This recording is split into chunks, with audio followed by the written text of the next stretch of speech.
Good morning, church. Time for our daily Holy Week devotion. Today's devotion is for Thursday. Let me read for you John 13:31 through 33. This is from the Goodspeed translation. It's a really good one.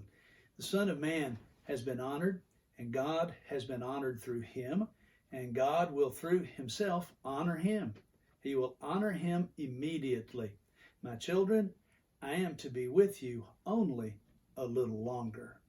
Jesus knew that his time was short. Now on Thursday, we have a follow-up to Wednesday. On Wednesday, it was the day that he rested. And really, for the greater part of Thursday, he was quiet as well.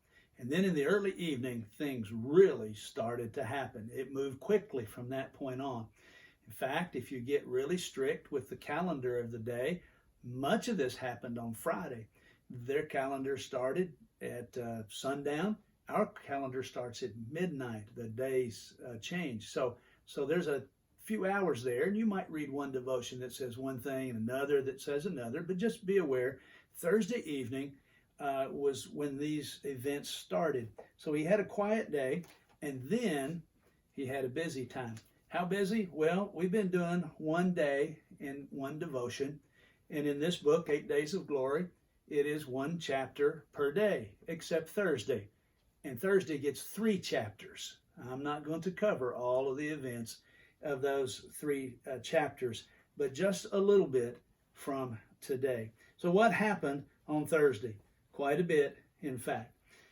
We know that the first thing that is of note is the Lord's Supper, or the Last Supper.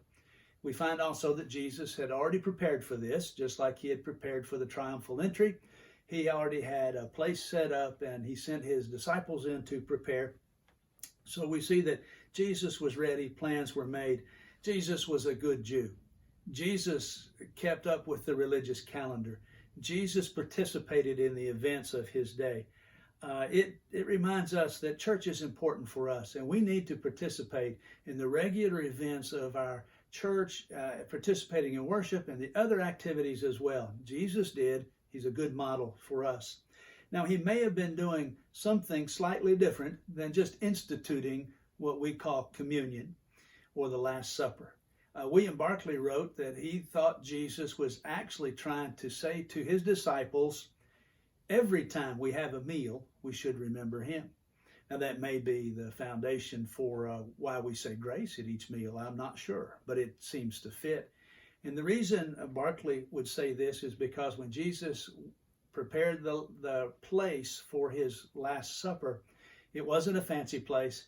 It wasn't the gold room down at the convention hall. It was a very simple place where most likely they had met on a number of occasions for prayer, for fellowship, for meals. It was an ordinary room. It was a regular room. There wasn't anything special about it. But Jesus went there. And while he was there, a couple of things may have been taking place. One is that he was participating in the Passover meal in a formal sense. But we also know that teachers on a weekly basis would have meals with their disciples, and they would meet and fellowship and spend time together. We know that as Jesus participated in this Passover meal, as he set the disciples around the table, he was following a traditional family structure. That's why John, being the youngest, was at his right side. And they had particular roles to play. Jesus was participating very clearly in the customary procedures of his day, and we are encouraged to do the same. Now, at this meal, at one point, Jesus was telling them somebody was going to betray him. And they each said, "Is it me? Is it me?" And Jesus said, "It's the one who dips his hand down into the meal and shares it with me." That was a common dish, and as was their culture, they would all reach into that dish, and they would each take from it. And so here's something we need to really get. It wasn't that Jesus was pointing out Judas. Jesus pointed out every single one of them. He was saying they would all betray him in some way, fashion, or other means. It wasn't just Judas. We know that Peter himself denied Jesus 3 times later on. And the message here is for us to be very careful and to understand that we too fall away from Jesus. We too need to make sure that we are repentant.